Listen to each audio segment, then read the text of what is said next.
and welcome to the McNeil Voice Studio Patreon podcast after show. Today, my guest is either side. It's going to be Kim Moller. She's an amazing vocal trainer, and you got to check out the podcast. She was amazing. She just shared so much information and inspiration. You're going to want to take sessions from her. But it's time to get silly. And so this is when we ask questions that don't really matter anymore. Okay. But here's our first question. What is one common myth about your profession or field that you want to debunk?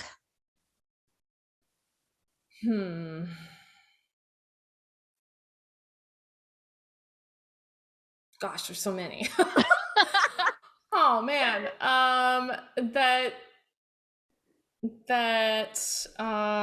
Well, I guess that classical singing serves every single genre.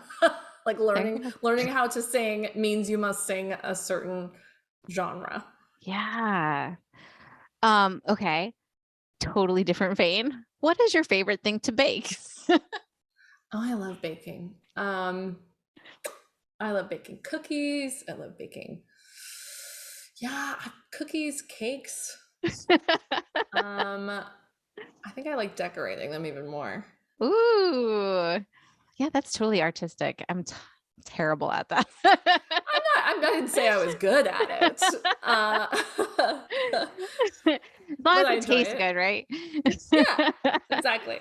What is your favorite place to travel? I mean, so far, the favorite place I've ever been is Paris. Ooh, yeah. Yeah. Okay. I guess this is kind of a downer question, but what was your biggest struggle during the lockdown? Just like many people, staying motivated to work on my own singing. I was in survival mode, so I was like cranking out the content and teaching every hour of the day that I possibly could, and really burning myself out. So that was tough, and finding time for my own singing and my own digital creations or whatever was difficult. So that was definitely a big struggle of finding a way to have an artistic outlet while in that survival mode. And that's part of how my program got borne out. I was like, this is not working for me anymore, teaching so many sessions, and I can't reach as many people at different price points. Right. So I created a couple of new ways to train.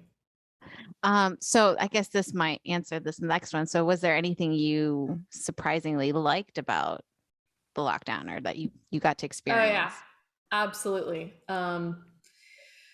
It kind of made me really reevaluate who I really connected with, not on social media. I understand that. And just made me get a little bit more intentional about my time, because as I'm returning to productions and shows, I'm rehearsing 3 days a week right now for Jekyll and Hyde, which is the most ridiculous musical. Let's put that out there. But 3 days a week is like, whoa, a stretch right now for my body. So my professional contracts that are coming up are 6 days a week. And I am like, oh, wow, this is a whole new experience after COVID. It's like, it's a real shift in what I'm going to say yes to going forward. And, potentially whether I want to be in a space that is not valuing artists as much as I want to be valued. Yeah. Monetarily or otherwise, equity, non-equity, what stories I want to tell. It's making me be choosier. Wow. Okay. Different place again. What was the name of your first pet? Okay, so I had 3 all at the same time. I had Samantha, who would hunt dead birds and then bring them to the front porch. Oh boy. It was a kitty cat. And then Amy was a 30-pound cat Wow. that my grandmother would like go into the butcher shop and literally buy her meat. It was ridiculous. Wow. And then we had a dog, a Newfoundland, a big doggy, big black Newfoundland named Diesel I love that. when we were growing up. Okay. What is your go-to feel-good song to listen to or sing? Oh gosh, I only pick one. Feel good. Okay, feel good. Probably. Oh man, I mean disco. You want to feel good? Listen to some disco. Actually, I'm obsessed. I am obsessed with this Sondheim album that came out. It is like disco fever Sondheim. It's crazy. It's so much fun. It's like I might have, I don't know that. Called? Oh my god, the arrangements are insane. They're out of this world. It is like all these familiar tunes but flopped on their head, and it is so much fun. It's losing my mind. Okay. Losing my mind, a Sondheim disco fever dream. Yeah, that sounds amazing. I need to do that. Oh my god. Listen to the Miller's Son. Okay. Okay, it will knock your socks off. Okay, this might be hard to answer too. I'm sorry. So, who are the top 3 people who inspire you? Okay. I mean, I definitely have to say one of my mentors, longtime mentors, Missy Bunch, who is also in neurology, but she's responsible for making such crazy, intense subjects that are like way above my head into small bite-sized pieces. Mm-hmm. I adore her for that. And that is what I want to do with neurology and singing. So she's somebody I really admire. There's so many artists that I admire. I'm just trying to pick one. Man. God,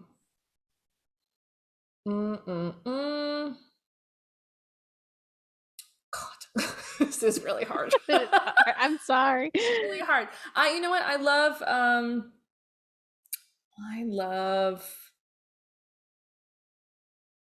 Sarah Bareilles. I think she's fantastic. Mm-hmm. She's super inspiring. And maybe somebody in the musical theater world as well.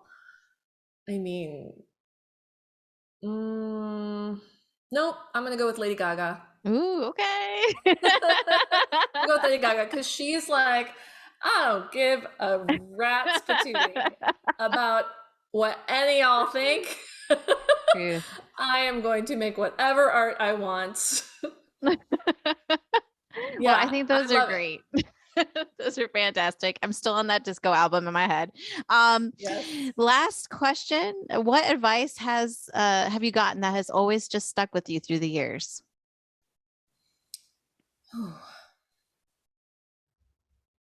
Just like random advice. Be kind. You don't know what people are going through. Truth. It's like, and really even in this crazy neurology business, what I'm seeing is that the mystery is in the history. Yeah. So if you take a good health history, I don't force people to do that, but when they are willing to share, sometimes we find, an eye drill or something can bring up a lot of emotions, because it is something that's so important to the brain and it makes us remember things. So if you are, pushing down a lot of these feelings and wondering why your singing isn't working, or walking around in the world with this trauma and even mental health stuff, I've definitely learned a lot being married to someone with OCD, because I have no idea what's going on in his brain. Mm-hmm. And he has no idea what's going on in mine sometimes, but there's so much that we can do to support each other. Yes. As humans, just by being kind and not judging people by one thing that they say. There's more to the story. That's really what it is. Be kind, and there's more to the story. That is great. That is wonderful. And I just think you are a light in this world. And I thank you so much for taking the time to chat with us today. Thank you. Thank you so much, Maria. This was wonderful. And it's so great to reconnect. Yeah.